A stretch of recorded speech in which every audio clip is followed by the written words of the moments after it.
बर्तमान बड़ खबर पानीपाग को नहीं पुणी आसुची नुआ अपडेट।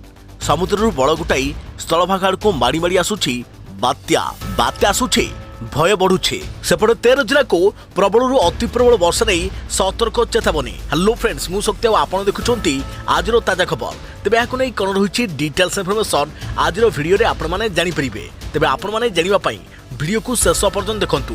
ता पूर्वरु ए वीडियो गोटे लाइक करंतु। जदि पाउछंती आपनकर संग साथी मानकु वीडियो को शेयर करनियतु। जदि फ्रेंड्स आपन माने हमर ए चैनल ले नुआ ही वीडियो देखुछंती पूर्वरु केबे भी हमर ए चैनल को सब्सक्राइब करनाती तेबे निहाती चैनल को सब्सक्राइब करे सहित पाखरे आसुवा बेल आइकन को बजाय रखतांतु। तेबे आसुची बड़ विपद मारी आसुची सबुठारु बड़ शक्तिशाली बात्या। समुद्ररु बड़ गोटाई स्थलभाग आड़ को मारी मारी आसुची बात्या। मारी आसुची बात्या हिना मनोर। याकु चलित वर्षर सबुठारु बड़ बात्या बोली कुआ जाउछे। पूर्व चाइना समुद्र देई स्थलभाग आड़ को मारी मारी आसुछे। एही बात्या स्थलभाग छुईले जापान दक्षिण पूर्व द्वीपपुंज गुड़िक अधिक प्रभावित हो बोली आकलन करिछि पानीपाग विभाग।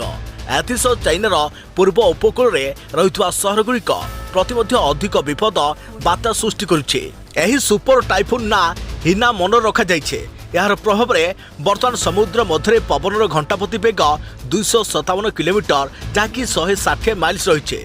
यार झटका घंटाप्रति 195 माइल रही America joint typhoon warning centre पक्षर सूचना दी जाइए। यह सुपर टाइफोन प्रभाव रे उपकूल अंचल रे पवनर बेग धीरे धीरे बढ़िबो।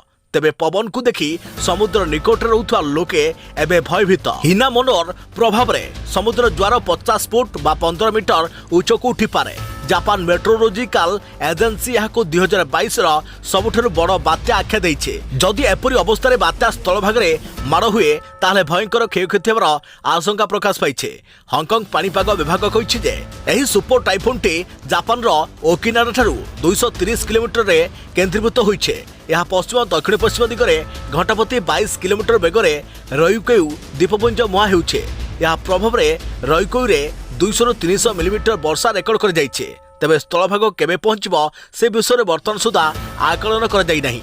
अन्य पक्षे America joint typhoon warning centre कहिछि जे एही सुपर टाइफोन आगामी दिन में समस्या सृष्टि करि पारे। जार प्रभाव रे पवनर घंटाप्रति बेग 245 ରୁ 300 किलोमीटर टपी पारे। एही सूचना पर जापान सरकार बात्यार मुकाबला पई प्रस्तुति आरंभ करिसंती। लोकंकु सतर्क रहिबाकु मध्य कुहा जाउछे। यह स्थलभागर निकटवर्ती हेले उपकूलवासी को स्थानांतर करने मध्य सरकार लक्ष्य रखिछंती। सेपटे पानीपागर पूर्वानुमान बंगोपसागर सेप्टेम्बर में सृष्टि हो 3ଟି लघुचाप नहीं पारे भयंकर बात्या रूप।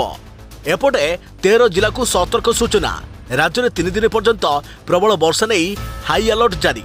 बिजुली घड़घड़ी सह वर्षा हेबो। तेबे बालेश्वर भद्रक जाजपुर केन्द्रापड़ा कटक जगतसिंहपुर पुरी खोर्धा नयगढ़ गंजाम गजपति सुंदरगढ़ केन्दुझर मयूरभंज अनुगुल ढेंकानाल बौद्ध कंधमाल और कलाहांडी आदि जिला को सतर्क सूचना जारी कर जाइछे।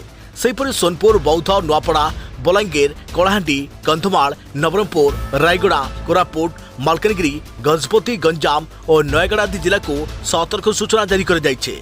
तेबे नुआपड़ा बरगढ़ अनुगुल एवं केन्दुझर मयूरभंज बलांगीर और सोनपुर आदि जिले में भयंकर वज्रपात वर्षा होई पारे।